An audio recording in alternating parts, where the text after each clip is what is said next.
Ready na ba kayo matikman ang Diwata Seeking Joy? Ready na ba kayo matikman ang Diwata Paris Overload? Ayan, dahil ready na kayo, ipapatikim na namin sa inyo ang aming Seeking Joy na talaga namang pinagmamalaki ni Diwata Paris Overload dito. Alam mo, hilong-hilo na ako. Sa daming estudyante. Masarap. Ay, masarap bang chicken? Ayan, Sa masarap Pares, daw. masarap. Oh, lahat masarap. Wow, wow, wow, wow. Ang dami naman talaga.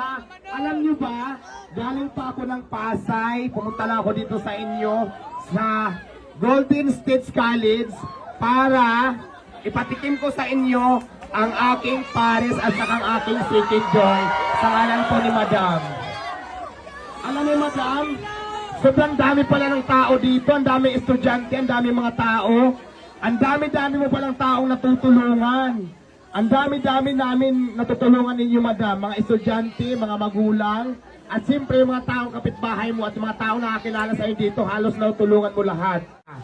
So yan, ayan, gusto ko lang din pasalamatan yung binilang ko kanina ng sikin kasi di ba bawal pala isa kayang sikin sa sa eroplano, kaya doon ako bumili sa Golden Meat Shop dito sa sa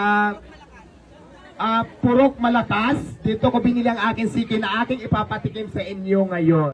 Ready na ba kayo matikman ang Diwata Seeking Joy? Ready na ba kayo matikman ang Diwata Paris Overload? Ayan, dahil ready na kayo, ipapatikim na namin sa inyo ang aming Seeking Joy na talaga namang pinagmamalaki ni Diwata Paris Overload. Siyempre gusto ko rin pasalamatan yung nagbigay ng litson.